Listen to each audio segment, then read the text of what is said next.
Bonsoir. Bonsoir à tous. Merci d'être si nombreux. On précipite un petit peu le début parce que le temps d'installer tout le monde. Donc merci d'être venus si nombreux pour écouter, et vous avez bien fait, Guillaume Calafa sur une conférence à qui appartiennent les maires. C'est une question, tous les profs de géo qui sont là sans doute dans la salle savent qu'elle est loin d'être résolue aujourd'hui encore, mais c'est une question très ancienne. C'est ce que, enfin ancienne du moins. C'est ce que Guillaume Calafa va nous rappeler aujourd'hui. Sans doute vous êtes nombreux à le connaître déjà car c'est un habitué de Blois, mais tout de même, rappelons qu'il est maître de conférence à l'université Paris 1 Panthéon-Sorbonne. C'est un jeune historien. C'est un jeune historien qui avait 6 ans lors de la chute du mur de Berlin. Vous le racontez, Guillaume, très joliment dans Génération historienne. Et tout juste 18 ans, lors de l'attentat du World Trade Center. C'est-à-dire que vous faites partie d'une cohorte à qui on ne va pas raconter facilement l'intangibilité des frontières ou le merveilleux ordre démocratique et économique mondial. Vous faites partie d'une génération qui a contribué à, évidemment, déconstruire et à se lancer dans l'histoire globale, dans l'histoire connectée, dans l'histoire du genre, dans les humanités numériques, de quoi être assez déconstruit. Mais vous faites aussi partie des gens, et vous nous le dites avec beaucoup de modestie, mais aussi d'opiniâtreté, vous faites partie de ces historiens qui ont décidé patiemment de reconstruire à partir des archives, en reprenant le métier. Eh bien, l'ENS, l'École normale supérieure, l'agrégation, l'École française de Rome, UCLA, le Princeton, les études non francophones. Vous avez joliment traduit un beau livre de Francesca Trivellato, Corail et Diamant. Et puis, vous avez travaillé vous-même, évidemment, beaucoup, notamment sur votre thèse, qui est parue aux éditions du Seuil en 2016, sous le joli titre « Une mère jalousée ». On en parlera évidemment aujourd'hui, essai sur les souverainetés à propos de la Méditerranée. Alors, inutile de vous dire qu'on va être très très loin du choc des civilisations, et que, au contraire, Guillaume Calafa, vous nous racontez une histoire d'héritage grec, romain, byzantin, une histoire de droit, une histoire de négociation, une histoire subtile, un peu peut-être difficile parfois, mais absolument passionnante. Je vais dire quand même pour finir, et vous laisser très vite la parole, que maintenant vous vous occupez des naufrages, mais que c'est absolument sans crainte que je vous engage tous à embarquer avec un aussi subtil capitaine. Merci. Merci beaucoup Valérie pour cette généreuse présentation, et merci à vous toutes et tous d'être ici pour entendre parler d'histoire et de droit, et je suis vraiment très touché de votre présence. Je commencerai par évoquer une commémoration, celle de Molière, dont on a beaucoup parlé cette année, et je ne dérogerai pas. Ici, je vais nous placer à l'acte 2, scène 2, des fourberies de Scapin, et Géronte, qui se demande à plusieurs reprises, vous le savez, ce que son fils est allé faire dans la galère d'un Turc, qui réclame désormais une coquette rançon pour le libérer. Donc Géronte se plaint, etc. Vous connaissez la fameuse expression. Et il s'écrie à un moment, il dit à Scapin, « Va-t'en Scapin, va-t'en dire à ce Turc que je vais envoyer la justice après lui. » Et Scapin de répondre, « La justice, en pleine mer. Vous moquez-vous des gens ?» Alors, on sait, spectateurs, que c'est Scapin qui se moque de Géronte. Et dans la présentation que je vais faire aujourd'hui, je vais essayer de montrer que la demande de Géronte d'envoyer la justice en pleine mer n'était finalement peut-être pas si saugrenue. Nous aborderons une question, en effet, qui se situe à la confluence de l'histoire et du droit, à savoir celle de l'appropriation des mers par les puissances qui les bordent, par les États. La question a des résonances contemporaines évidentes, que l'on songe aux tensions franco-britanniques dans la Manche sur les questions de pêche et les fameuses licences de pêche qui donnent lieu à de véritables contentieux post-Brexit, que l'on songe également aux intimidations en mer de Chine méridionale, aux rivalités gréco-turques en mer Égée, qui sont toujours explosives, et jusqu'au sabotage récent du gazoduc Nord Stream dans la Baltique. Cette variété des conflits maritimes actuels, de gravité variable, mais potentiellement extrêmement dangereuse pour les relations internationales, cette variété donc met en lumière la fragilité des principes du droit international de la mer. Les États peuvent-ils s'approprier les mers et comment tracer des frontières sur des espaces liquides? J'aimerais montrer avec vous non seulement que ces questions ont une longue histoire, en particulier à travers une fameuse controverse qui a opposé de nombreux théoriciens et juristes de l'époque moderne, une controverse connue sous le nom de bataille des livres. Et j'aimerais aussi montrer qu'une lecture attentive de cette controverse juridique, politique et historique aide peut-être à comprendre un certain nombre d'impasses dans lesquelles se trouve aujourd'hui le droit international des mers. Alors, je commencerai précisément par partir d'une autre commémoration, peut-être qui est passée un peu plus inaperçue que celle des 400 ans de Molière. C'est la commémoration de la Convention des Nations Unies sur le droit de la mer de Montego Bay. Il faut dire, elle date du 10 décembre 1982, donc peut-être qu'il y aura un anniversaire, que sais-je, le 10 décembre cette année, pour fêter donc les 40 ans de cette convention qui a été ratifiée dans la ville jamaïcaine de Montego Bay. Ce traité, entré en vigueur en 1994, donc 12 ans après, était le résultat d'une très longue phase de travaux et de concertation destinée à codifier en droit international l'épineuse question des formes et des limites de la mer territoriale, ainsi que celle du statut juridique des ressources et des fonds marins. En 320 articles et 9 annexes, la Convention établit la largeur de la mer territoriale des États côtiers à 12 000 marins, soit près de 22 km. Elle y adjoint une zone contiguë de 12 autres 1000 marins, extension de la mer territoriale en matière de fiscalité, de police et de contrôle sanitaire. Par ailleurs, la Convention règle, entre autres dispositions, le libre transit et passage dans les détroits, la répression de la piraterie, du trafic de stupéfiants, la protection et la conservation des ressources biologiques, l'obligation de prêter assistance aux navires en péril, ou encore la lutte contre le transport d'esclaves. En outre, le texte rappelle un principe, le principe de la liberté de la haute mer, ouverte, je cite la Convention, enfin sa version française, à tous les États, qu'ils soient côtiers ou sans littoral, incluant la liberté de navigation, de survol, de pose de câbles, de pipeline, de construction d'îlots artificiels, de pêche, de recherche scientifique, etc. Parallèlement à ce principe, et c'est ce que vous voyez à l'écran, le même traité reconnaît l'existence de ce qu'on appelle les zones économiques exclusives, les fameuses ZEE, qui confèrent aux États bordiers des droits souverains d'exploration et d'exploitation et des droits de juridiction. Je commence par dire ce mot très important qui va être une sorte de fil conducteur dans ma présentation. Une juridiction sur une vaste étendue fixée à 200 000 nautiques depuis les côtes, soit environ 370 km.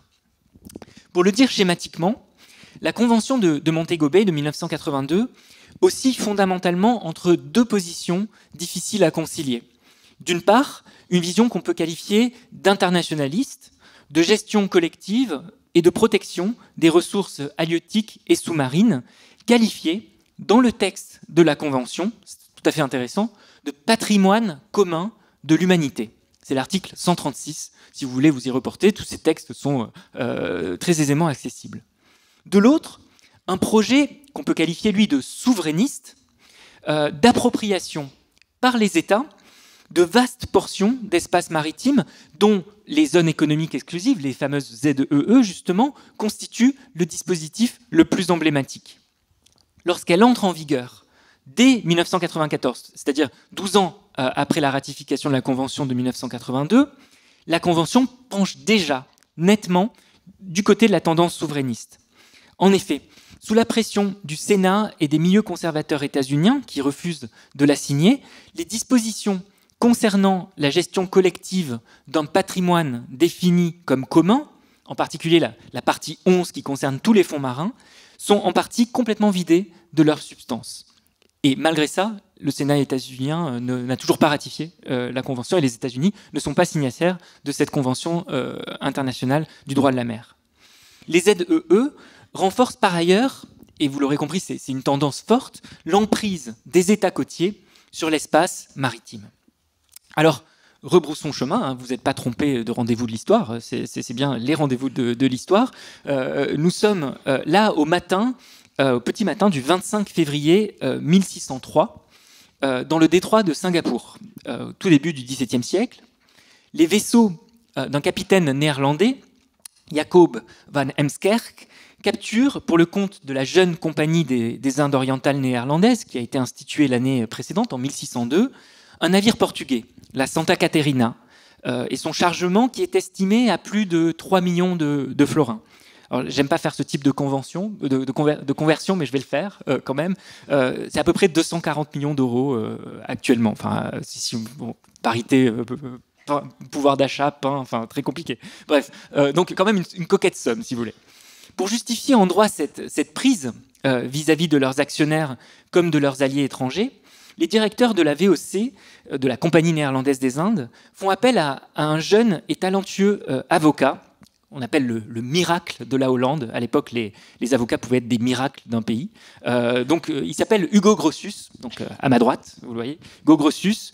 Et ce dernier compose un très long plaidoyer en forme de dissertation sur le droit de capture. C'est d'abord un plaidoyer sur le droit de prendre des navires en mer. Et ce plaidoyer va donner lieu à une publication. Il est resté manuscrit jusqu'au XIXe siècle, il est très très long, mais en revanche, un chapitre va être extrait qui paraît de façon anonyme, Grotius le signera plus tard en 1618, sous le titre de Mare Liberum, la mer libre, en 1609, c'est un petit texte. Ce court traité, hostile à la prétention qu'avaient les Portugais à exclure les autres nations de la navigation dans l'océan Indien, allait déclencher une véritable guerre de plumes, une guerre théorique, une guerre juridique, à l'échelle de toute l'Europe, une bataille des livres, c'est le nom qu'on lui a donné a posteriori, polémique, savante, qui mobilisa des centaines d'auteurs pour débattre de la légitimité des États à s'approprier des espaces maritimes. L'histoire a surtout retenu la controverse entre, justement, à ma droite, Grotius et donc le miracle de la Hollande, et son homologue anglais, donc à ma gauche, le barrister et humaniste John Selden, un des plus grands esprits de son temps. Donc lui aussi, ça devait être le triomphe de l'Angleterre. Enfin, vous voyez, il y avait des noms de ce type. Auteur d'une longue réponse, brillante et érudite, intitulée Mare Clausum, la mer fermée, écrite en 1618, longtemps placée dans un tiroir parce que ça n'arrangeait pas le pouvoir britannique de le publier, puis publiée finalement en 1635 en défense des droits revendiqués par l'Angleterre et l'Écosse sur des zones de pêche en mer du Nord. La pêche, déjà, vous voyez, à nouveau des résonances contemporaines. Cette fois-ci, c'était contre les Hollandais qui venaient pêcher du hareng en mer d'Écosse. Tandis que le premier, Grotius, au nom du droit naturel et d'une lecture minutieuse des principes du droit romain, défendait la liberté et la communauté des mers, le second, Selden, soutenait, en prenant appui sur l'histoire, sur les usages et les traités, que la mer, et même les océans, étaient susceptibles de domination et d'appropriation par les États. Au cours de l'époque moderne, la prétention de Selden à la possession de la haute mer pouvait sembler démesurée. Elle pouvait sembler aussi techniquement difficile, voire impossible, tandis que les thèses plus libérales de Grotius sur la liberté de la navigation, qui reconnaissaient le caractère indivisible de l'élément liquide, c'est-à-dire on ne peut pas tracer à proprement parler de limites physiques en mer, et son statut de chose commune, je vais revenir sur ce terme, cette idée, donc plus libérale, paraissait s'imposer. Grotius semblait avoir gagné, et ce, dès le XVIIIe siècle. Un compromis s'établit peu à peu qui reconnaissait la liberté de la haute mer et l'existence d'une petite portion de mer territoriale, on commence à trouver l'expression de mer territoriale étatique d'une largeur de 3000 marins. Et généralement, vous savez, on établissait cette largeur en fonction de la portée du canon. C'est la portée du canon qui traçait une espèce de limite possible de l'appropriation par les États des espaces bordiers. Alors, Le grand juriste sarde, alors lui aussi on l'a un peu oublié, mais c'était le miracle de la Sardaigne, le grand juriste sarde Domenico Alberto Azzuni, qui est tout de même le rédacteur de la partie française maritime du Code de commerce français, parce qu'il a été un des grands juristes de l'Empire, en 1806, considérait, je le cite, que l'anglais Zelden avait certes défendu avec brio l'idée de la domination des mers. Je vous l'ai dit, Zelden était d'une immense érudition. Son traité Mare Clausum est un traité aussi humaniste, avec beaucoup de références historiques, juridiques, etc. Mais, disait Azzuni, c'était là, de toute façon, défendre, je le cite, une très mauvaise cause. Partisan de la liberté de la navigation et d'une mer territoriale limitée à 3000 de distance de terre, Azzuni s'attachait dans son grand livre « Droit maritime de l'Europe » qui va être très influent tout au long du XIXe siècle, encore au XXe siècle, il est utilisé comme un socle historique sur l'histoire du droit maritime. Eh bien, Azzuni s'attachait à discréditer un à un les différents auteurs qui avaient soutenu la possibilité, je le cite, d'un empire de la mer. L'un, je le cite, ne décidait rien, l'autre était obscur, un autre encore soutenait la souveraineté maritime par de faibles raisons et des principes bizarres. Le procès semblait inéluctable au nom du droit de commercer, au nom du droit de communiquer, au nom d'une mer conçue dès l'époque des Romains comme un bien commun. L'empire sur les mers devait être strictement limité et circonscrit à une zone faiblement étendue depuis les côtes. Les auteurs qui prétendaient le contraire ne faisaient que défendre une idée d'arrière-garde, destinée à disparaître et à tomber dans les oubliettes de l'histoire. Alors, de manière intéressante, le droit romain et ses commentaires médiévaux ont été des armes très utilisées lors de la bataille des livres. Et Grotius est sans doute un des lecteurs les plus fins du droit romain. Les partisans de la mer libre, comme ceux de la mer fermée, voyaient tous, en humanistes avertis, que ce soit Grotius ou Zelden, l'histoire et le droit romain à leur porte. L'œuvre des juristes romains pouvait d'autant mieux étayer deux conceptions antagonistes, la mer libre et la mer fermée, qu'elle se prête difficilement à une interprétation univoque qui en épuiserait le sens. En droit romain, le statut juridique de la mer est rapporté à celui des choses, les res, dont il s'agit de déterminer la possible appropriation et, partant, un droit possible de propriété qu'on appelle le domaine, le dominium. Je vais revenir sur ces termes. À quelle catégorie a-t-on affaire avec la mer? Qu'est-ce que c'est que cet élément physique? S'agit-il d'une res communis omnium, d'une chose commune qui appartient à tous, d'un bien commun qui appartient à tous? Appartient-elle au souverain ou à l'État? S'agit-il donc d'une res publica, d'une chose publique? Vous voyez là une distinction entre une chose qui appartient à tous et une chose qui appartient à un État, à une puissance souveraine, au bien public, si vous voulez. Ou bien est-on face à une res nullius, c'est-à-dire à un bien vacant, dont le premier occupant peut s'emparer à cette catégorie de choses qui ne sont encore tombées dans la propriété de personne? Est-ce que la mer est un élément, si vous voulez, à prendre, à capturer? Une série de passages du digeste, de cet immense recueil de textes de jurisconsultes romains compilés au VIe siècle, semble résolument plaider, de prime abord, pour une mer considérée comme chose commune. Et c'est ce que Grotius va essayer de montrer. Les passages sont bien connus qui comparent l'élément liquide à l'air. Au début du IIe siècle, le juriste Cels écrit, je le cite, « La mer est pour l'usage commun de tous les hommes, comme l'air ». Un siècle plus tard, un autre grand jurisconsulte romain, Martien, explique « Et en effet, par le droit naturel, les choses suivantes sont communes à tous. L'air, l'eau courante et la mer. Et par conséquent, ajoute Martien, les rivages de la mer. » C'est très intéressant, le statut de la mer comme chose commune déborde sur le rivage. Pour ça, nous, contemporains, on l'a perdu. C'est vraiment la domanialité du rivage et quelque chose justement qui là n'est vraisemblablement pas romain. Ulpien propose la même comparaison, je le cite, et en effet, la mer est commune à tous ainsi que ses rivages, de même que l'air. Le statut, vous voyez, de la mer déborde sur le rivage en quelque sorte, ce qui lui donne une nature commune ou publique intéressante à démêler. Il y a des débats, je ne vais pas rentrer dans les détails sur est-ce que c'est public ou commun. En termes d'usage, c'est à peu près la même chose, c'est-à-dire tout le monde y a accès, théoriquement. Les nombreux recours au digeste durant la bataille des livres, au XVIIe siècle donc, rappellent l'analogie entre air et mer, qui revient tout le temps dans ces textes. Chose commune à tous, à laquelle viennent en plus s'ajouter des références aux poètes classiques. Grotius comme Zelden montrent qu'ils connaissent Ovide, qu'ils connaissent Virgile et qu'ils connaissent dans le texte, etc. Ils connaissent aussi les traités romano-carthaginois, ils évoquent les Puniques, etc. La Bible, évidemment. Les nombreux recours au digeste durant donc la bataille des livres apparaissent aussi dans le chapitre 5 du Mare Liberum, c'est-à-dire en plein cœur théorique de son argumentation. Grotius reprend la comparaison air-mer en liant intrinsèquement la chose commune à l'impossibilité effective de toute appropriation. Et là, je cite ce passage parce qu'il est important dans le Mare Liberum.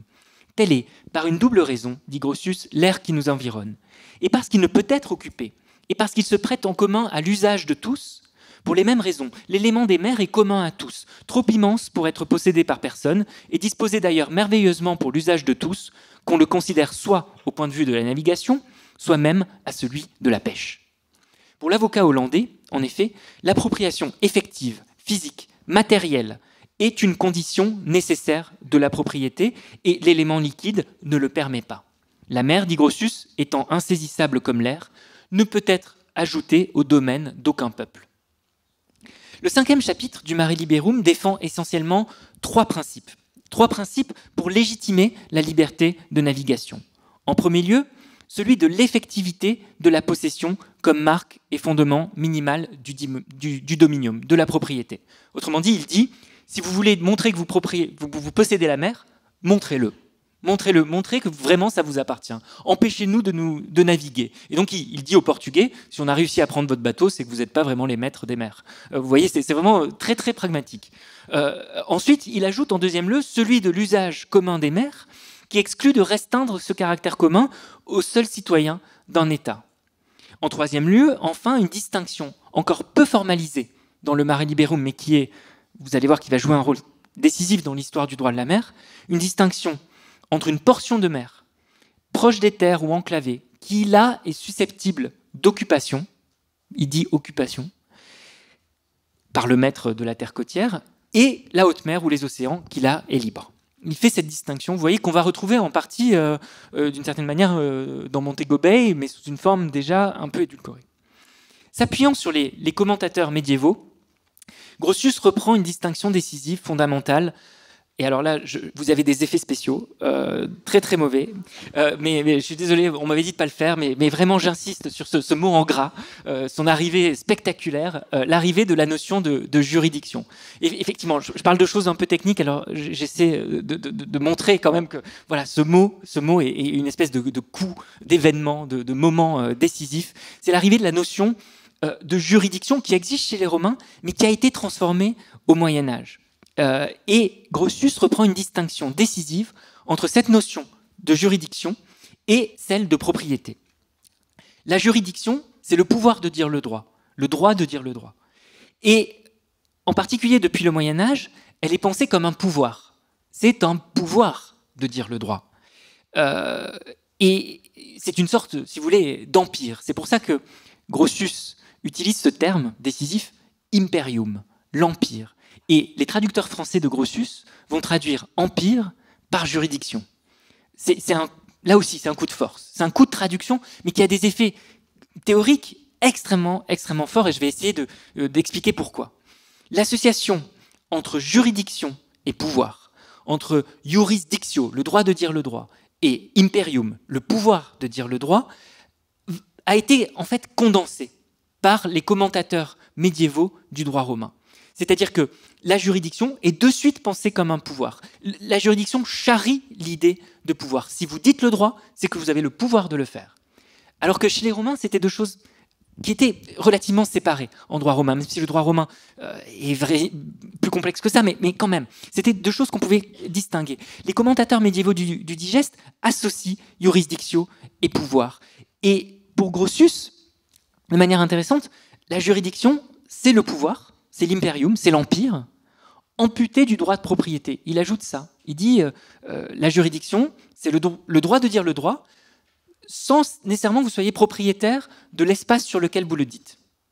Je ne sais pas si vous voyez, mais on a le droit de dire le droit sur un espace potentiellement très très grand, même si on n'est pas propriétaire.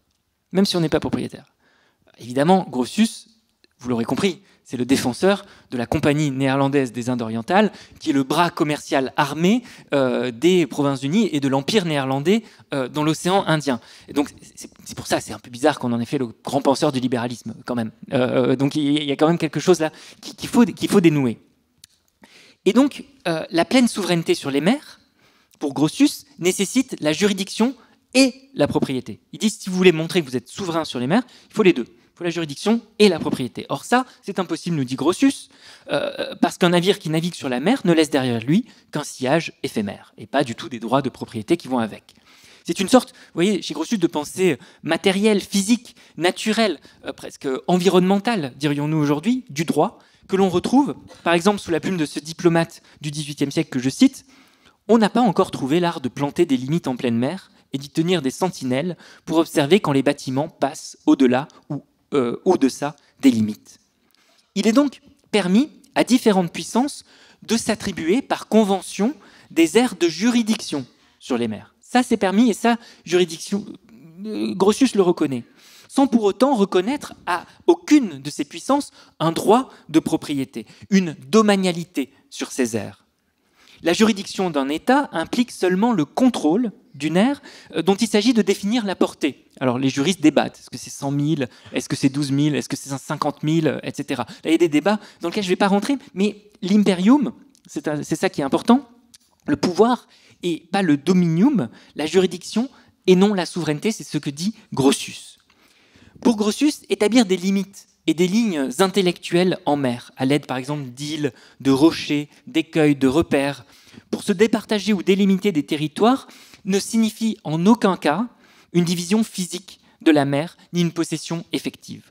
On retrouve ici clairement exposée la distinction fondamentale chez Grotius, je la rappelle, entre juridiction et propriété, deux notions différentes dont la combinaison seule permettrait de revendiquer ce qu'on appelle souveraineté. Alors, Mare Liberum, ce n'est pas le chef-d'œuvre de Grotius. Grotius, et vous allez voir, il a un peu vieilli, ici, voilà, dans son chef-d'œuvre De Iure Belli ac Pacis, du droit de la guerre et de la paix, qui paraît en 1625, Grotius rappelle qu'il est possible de s'emparer d'un pouvoir, d'un imperium, sur les mers, ce que l'histoire et le droit des gens admettent. Ça, c'est très intéressant. Grotius a sans doute lu la version manuscrite du Mare Clausum de Zelden qui sort en 1635. Et il sait que Zelden est un type très intelligent, qui a dit des choses dont il faut tenir compte. Et donc, le Grotius de 1625 n'est plus exactement celui de 1609. Il dit, oui, il y a quand même la capacité de s'emparer d'une portion de mer, ce que l'histoire et le droit des gens, cet ancêtre du droit international, admettent. Mais que ce pouvoir n'engage en revanche aucun droit de propriété. Il reste fidèle quand même au Grotius de sa jeunesse. Il maintient de la sorte la distinction entre juridiction et propriété. Faisons remarquer ici que depuis le XVIIIe siècle, je l'ai dit, les traductions françaises de Grotius expriment justement par juridiction ce mot d'empire. Et Grotius précise que cette juridiction sur les mers peut s'acquérir de deux manières. Au moyen, dit-il, des personnes, ratione personarum, c'est-à-dire de flottes qui sillonnent la mer. Si vous avez la puissance de dire le droit sur les mers, montrez-le. Il est au service des Provinces-Unies, je le rappelle. On est en 1625, c'est sans doute la flotte la plus puissante d'Europe. Donc évidemment, ils peuvent dire, voilà, on a l'empire sur les mers. Ou bien, disent-ils, au moyen du territoire, c'est-à-dire par la contrainte que le riverain est capable de faire respecter depuis la côte. Là, vous entendez mon accent. Depuis la côte. Voilà, parfois, il ressort comme ça. Donc, chez Grotius, en somme, l'effectivité du pouvoir est bien sa véritable mesure. C'est-à-dire celui qui montre qu'il a le pouvoir, là, tout simplement. Alors, vous allez dire, merci pour le juriste, voilà. Mais vous voyez un certain nombre de résonances contemporaines aussi avec le droit international des mers. Chez Grotius y compris, l'idée d'un district maritime, compris comme projection sur la mer de l'emprise des États, fait de plus en plus son chemin. La notion de juridiction, qui est si importante, a donné lieu à deux interprétations possibles. Ou bien, c'est l'interprétation du premier Grotius, si vous voulez, la manifestation d'un pouvoir et non d'un domaine. C'est-à-dire d'un pouvoir sans propriété. Vous avez le droit de dire le droit, mais vous n'avez pas la propriété. C'est la première conception, si vous voulez. Ou bien, et c'est ce qui en fait a triomphé, je crois, à l'époque moderne, elle est comprise comme un levier, cette juridiction, comme un moyen de légitimer, au bout d'un moment, une appropriation domaniale. C'est-à-dire que la juridiction, la protection, le pouvoir convergent. La juridiction, c'est un moment qui précède l'appropriation. Vous voyez, cette distinction chez Grotius, la juridiction n'octroie pas la propriété, oui, c'est un point de départ. Mais au bout d'un moment, si vous montrez effectivement que vous faites plus que dire le droit sur un espace, vous pouvez avoir des droits de propriété et tenter de les revendiquer.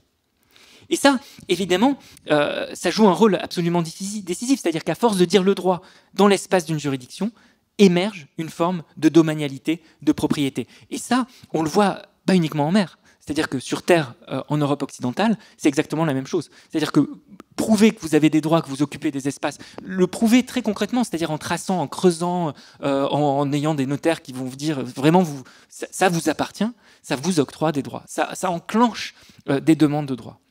Et j'ai envie de dire qu'à ce stade, c'est-à-dire dès Grotius, dès le Mare Liberum, le ver de la souveraineté des mers, est dans le fruit. C'est-à-dire que Grotius avait pensé une forme, certes compatible avec la liberté des mers, mais une forme de souveraineté sur les mers. Car si on fait de Grotius le défenseur de la liberté des mers, il pense également des moyens pour les États de dire le droit sur les mers, de créer des conventions qui placent sous condition la communauté des mers. Et en cela, il y a bien une distinction qu'il faut, je crois, avoir en tête et qui va continuellement se creuser entre la défense de la liberté des mers, compatible en réalité avec l'idée de juridiction, on l'a vu, et l'idée d'une mer comme chose commune, qui, historiquement, en réalité, a très peu d'occurrence. Et très peu d'occurrence en termes de gestion collective. C'est-à-dire que la controverse moderne, moi je la trouve intéressante, j'essaie de travailler dessus, mais je ne pense pas qu'elle donne en revanche des clés pour comprendre les problèmes dans lesquels nous sommes. En revanche, ce qui est assez intéressant, c'est de voir que la façon dont on l'a lu explique peut-être les problèmes que nous rencontrons aujourd'hui. C'est-à-dire qu'une mauvaise interprétation de cette controverse, je pense, crée un certain nombre de doutes sur la notion même de libéralisme ou ce type de questions. Alors, c'est là où il faut en revenir au principe bizarre, justement, au principe bizarre que Azoni décriait d'une certaine manière, c'est-à-dire la possibilité de la souveraineté sur les mers. À cet égard, je me suis intéressé à la Méditerranée, à l'espace méditerranéen, qui a joué un rôle absolument décisif en réalité dans cette controverse qui pourtant, vous voyez, je parlais des pêcheries en mer du Nord, du détroit de Singapour, mais Grotius comme Zelden pensaient avec la Méditerranée et l'espace méditerranéen, et notamment dans les très nombreux exemples qu'a compilé Zelden dans son Mare Clausum, qui est, je le rappelle, un véritable chef-d'œuvre d'érudition. Le recours aux exemples méditerranéens, chez Zelden comme chez Grotius, est un témoignage très éclairant de la diversité, en fait, des terrains disputés lors de cette bataille des livres, et des alliances aussi intellectuelles qui pouvaient se nouer à distance.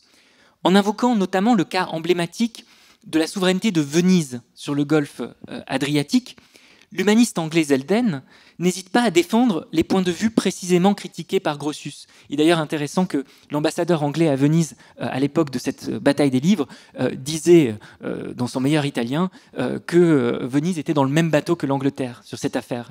We are in the same boat. Il disait en anglais, en fait.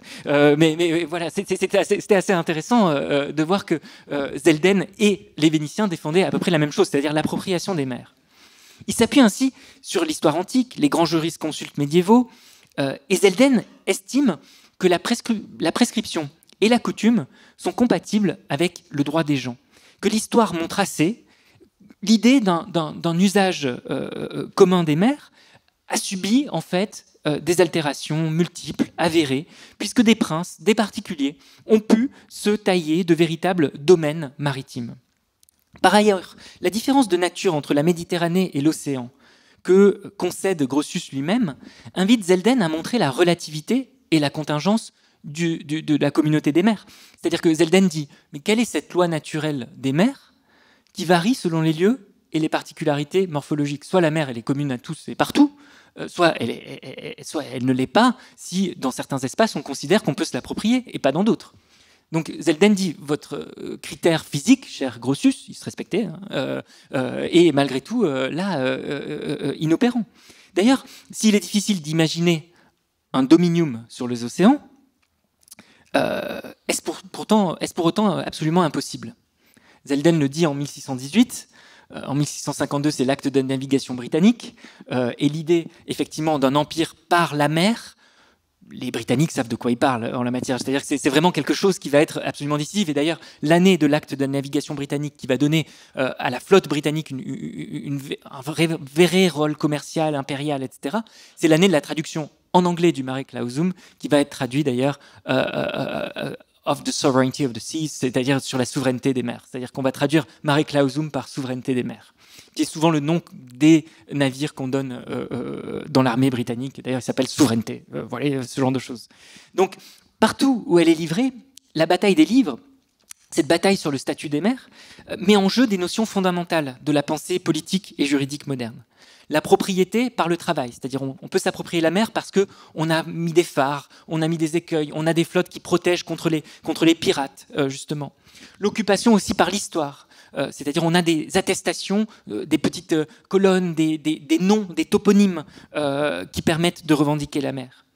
Et donc parce qu'il est difficile, mais pas impossible, et c'est un des enjeux principaux de la controverse, de dire le droit sur les mers, d'y exercer une autorité, le pouvoir de juridiction maritime constitue un révélateur efficace, une matrice fondamentale du concept de souveraineté.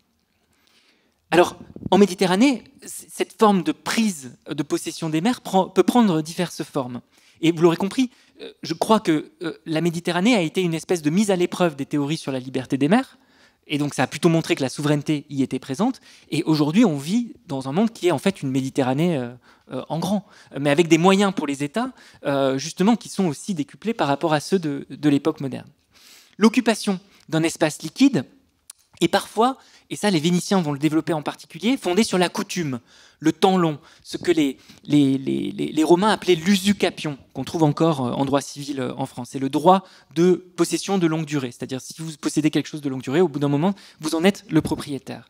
Et on le retrouve, alors c'est un argument que Grotius récuse, mais ça passe par un régime probatoire qui est très intéressant pour nous, c'est l'histoire. C'est l'histoire qui prouve que vous êtes propriétaire d'un espace. Et pour ça, les champions en la matière, ce sont les Vénitiens. Ce sont vraiment les Vénitiens qui disent l'Adriatique nous appartient. La preuve, le pape a donné un anneau qui permet chaque année au doge de Venise d'épouser la mer. C'est un peu païen, hein, mais il le fait. Et ces épousailles signalent ce lien fondamental entre Venise et l'Adriatique. Et vous voyez, une carte de Venise, c'est ça. C'est le carte de l'Adriatique, golfe de Venise, ou mer Adriatique. Vous voyez, mais c'est d'abord le golfe de Venise. Et le toponyme dit bien l'appropriation. C'est véritablement un instrument de revendication politique. Alors Grotius dit bien qu'il faut quand même le prouver. Il faut quand même le prouver, c'est-à-dire par une flotte efficace. Et effectivement, on moque les Vénitiens au XVIIe siècle parce que les Ottomans ont commencé à grignoter une partie de cet Adriatique. Mais tout de même, les Vénitiens vont utiliser cette méthode probatoire, justement, de la coutume, du toponyme, du temps long, qui permet de s'approprier, justement, des portions de mer. On peut également utiliser un autre critère, qui est celui de la vue, ou celui des temps de navigation. Par exemple, les traités de paix et de commerce conclus par les États d'Europe occidentale avec l'Empire ottoman ou avec les provinces ottomanes du Maghreb, indiquent fréquemment la limite de la vue, ce qu'on appelle le terminus oculi, pour délimiter les juridictions et les espaces de neutralité. Jusqu'où avez-vous le droit d'aller, de vous rendre, de naviguer, etc. Les juridictions maritimes, délimitant l'espace de neutralité, connaissent d'ailleurs une élaboration très précoce en Méditerranée. Ailleurs, ça peut être aussi les péages maritimes ou les gardes-côtes qui visent à projeter en mer des droits revendiqués par les princes des terres adjacentes. Cette revendication de juridiction est aussi une revendication de souveraineté vis-à-vis des autres monarques européens. C'est de manière emblématique le cas avec le droit de Villefranche, par exemple, oui, Villefranche-sur-Mer, qui appartient au duc de Savoie, et qui exige un péage depuis le XVe siècle pour tout navire de petit tonnage qui passe environ à 50 milles du port. Donc là, il faut le montrer, effectivement. Alors ça suppose beaucoup de, effectivement, un dispositif, etc. Les Français, les Génois détestent ça, évidemment. Il faut payer le duc de Savoie qui ne protège rien du tout, disent-ils. Mais au nom de ce droit de protection, eh bien, il y a un péage maritime, une felouque part de Villefranche et essaie de prélever sur les petites embarcations de caboteurs, de pêcheurs provençaux ou de pêcheurs ligures, eh bien, un péage. Et cela va durer jusqu'au XVIIIe siècle, jusqu'à ce que la France verse une espèce de redevance en disant s'il vous plaît, le dites pas parce que c'est quand même un peu la honte, pour ne plus payer ce péage, ce droit de Villefranche. Mais qui va être un droit exigé aussi par le prince de Monaco et le grand-duc de Toscane aussi à différents moments. Par ailleurs, on essaie de tracer des frontières à l'aide d'îles, de rochers, d'écueils. Par exemple, le grand-duc de Toscane utilise la petite île de la Gorgone pour délimiter la ligne où le transit peut être taxé devant le port de Livourne. De même, dans l'Empire ottoman, et ça montre que ces questions, vous voyez, ne sont pas spécifiquement occidentales. Dans l'Empire ottoman, les batailles et escarmouches entre navires européens, toutes celles qui sont effectuées à proximité des rivages anatoliens sont proscrites. L'amiral ottoman, ce qu'on appelle le Capodan Pacha, impose aux corsaires anglais et français et écossais des espaces légaux de prise maritime. Ils peuvent s'attaquer, les Français et les Anglais, à l'est de cette ligne. En revanche, c'est absolument interdit à l'ouest. Pardon, c'est l'inverse. Excusez-moi. Ils peuvent s'attaquer à l'ouest et en revanche, c'est prohibé à l'est. Et si les marins ottomans capturent justement des corsaires, ils peuvent là les exécuter sur place parce qu'ils n'ont pas répondu positivement au firmament du grand seigneur. Autrement dit, cet ensemble de dispositifs pour tracer des limites en mer a ceci d'intéressant qu'il montre l'ambivalence fondamentale de la notion de juridiction qui ouvre la voie à des revendications souveraines de plus en plus affirmées. J'ajouterais que cette revendication de juridiction étendue se fait souvent au nom de la lutte contre la piraterie et les brigands des mers. Et ce qui me permet de faire la promotion pour la table ronde qu'animera Valérie Hanin sur les corsaires et les pirates, parce que ça a joué un rôle absolument décisif dans la manière dont les États ont pu projeter une juridiction qui était projetée au nom de la protection. C'est la protection qui permettait de revendiquer le droit de dire le droit et, en dernière instance, vous l'aurez compris, une souveraineté sur les mers. Une des thèses que je souhaiterais défendre ici est que s'il y a un tournant au cours du XVIIe siècle sur la question du statut des mers, c'est moins dans l'idée de mer libre, en réalité, défendue par Grotius, et il le défend très brillamment, que dans la consolidation politique de la doctrine du mare clausum, de la mer fermée.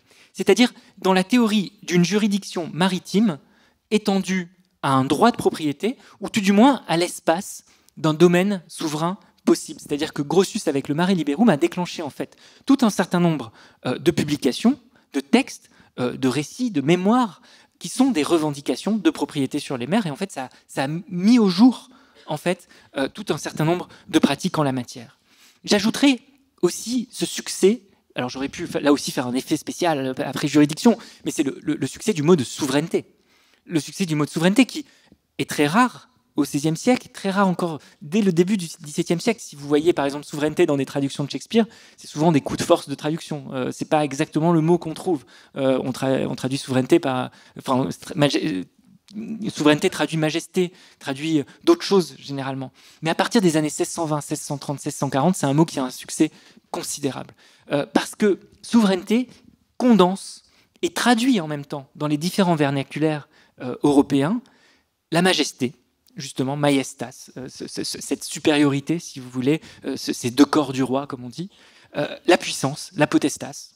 Souveraineté va condenser ça, va ajouter aussi le concept de superioritas. Supériorité, la souveraineté, c'est être au-dessus, justement. L'empire, le pouvoir, l'imperium, justement, la souveraineté, c'est aussi ça. Et c'est très clairement là chez Grotius. La juridiction, la souveraineté, c'est le droit de dire le droit, c'est la juridiction.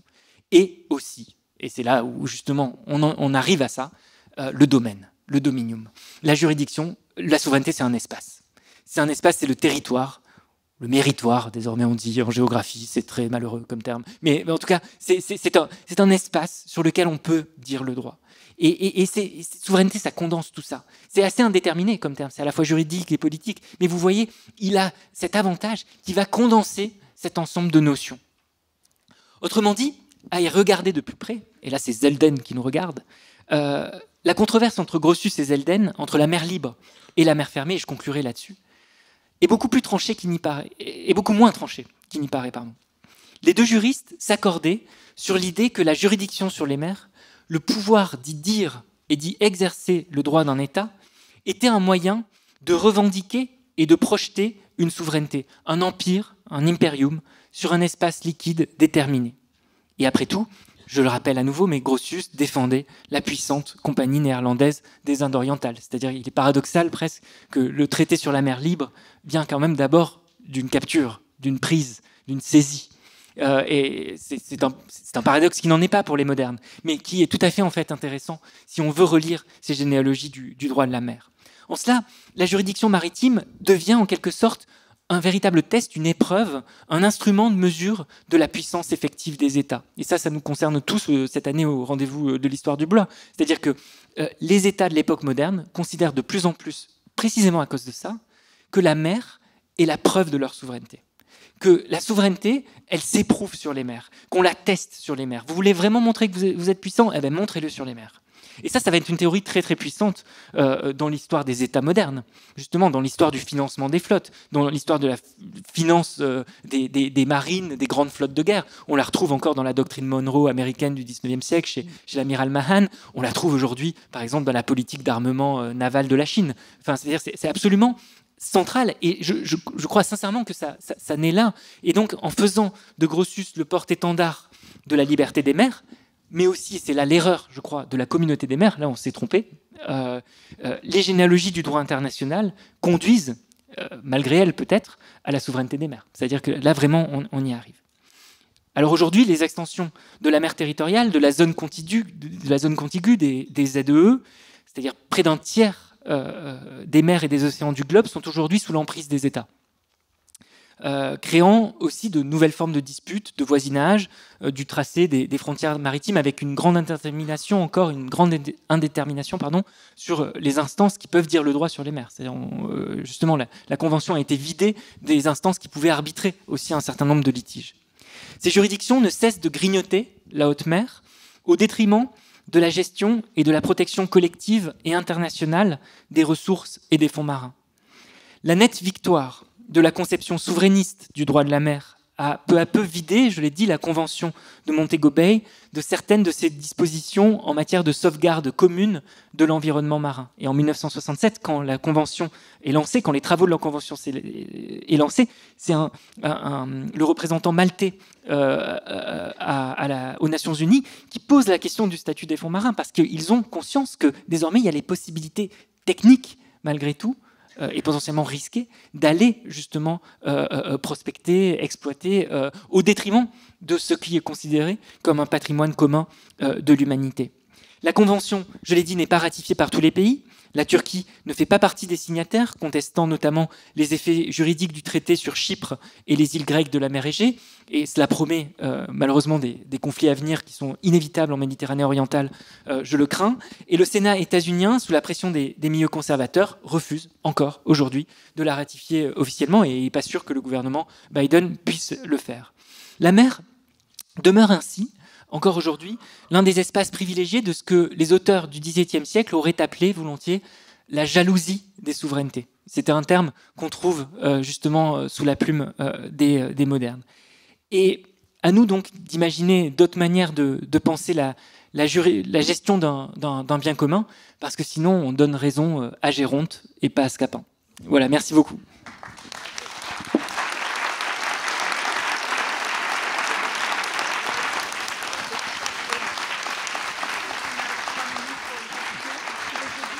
Oui, c'est... Merci.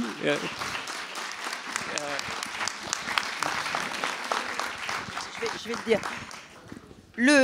La salle nous ayant donné 3 à 5 minutes de grâce, s'il y a une ou deux questions pour Guillaume Calafa, peut-être, il faut aller vite. Il est 6h05, voilà. Comment peut-on considérer, à partir de ce que vous avez dit, le droit de visite que la Grande-Bretagne s'est attribué au XIXe siècle sur les bateaux traversant l'Atlantique pour s'assurer qu'ils ne comptaient pas d'esclaves? Alors effectivement, là, c'est un magnifique cas. Parce que le droit maritime du 19e siècle, justement, a mis l'accent sur la liberté des mers et le droit de visite comme moyen de protéger et d'étendre des droits justes. Ça a été un moment très intéressant, le 19e siècle, la conférence de Paris aussi sur la prise, justement, pour défendre l'idée qu'il y avait des droits humains à défendre avec un droit maritime nouveau. Malheureusement, je dirais, le droit de visite s'est aussi couplé de visites qui ne visaient pas qu'à vérifier les cargaisons d'esclaves, mais aussi, bien sûr, vérifier que le droit britannique était respecté sur tous les océans et que certains produits de contrebande ne passaient pas. Et donc là aussi, on voit l'ambiguïté, l'ambivalence, je dirais, de ces enjeux. Le droit de visite est un droit absolument passionnant. Vous avez raison de le signaler, je vous remercie. En plus, il a joué un rôle décisif dans la question du respect des pavillons, enfin, de toutes ces questions qui, peu à peu, vont créer des convergences normatives en la matière. Néanmoins, à nouveau, on ne peut pas ne pas considérer le 19e siècle britannique comme malgré tout l'idée que Britannia rules the sea. Et donc, c'est là aussi, vous voyez, à nouveau, où cette ambivalence entre pouvoir, souveraineté. J'aimerais bien qu'un État puisse dire qu'il défend des droits justes partout. J'aimerais que voilà. Malheureusement, je n'y crois pas beaucoup. Et je pense que ce qui est en jeu aujourd'hui avec la crise environnementale, très très nettement, c'est de penser vraiment une gestion collective de ce patrimoine commun qui est en train de disparaître sous nos yeux. Et ça, je crois sincèrement qu'on n'a pas trouvé d'instance qui permettrait de le faire, et je crains malheureusement que cette jalousie des souverainetés qui est si présente aujourd'hui empêche de le penser. Bon, on va peut-être terminer sur cette pétition pour la res communis. Merci beaucoup, bravo, merci, c'était absolument passionnant. Et rendez-vous pour la suite demain alors.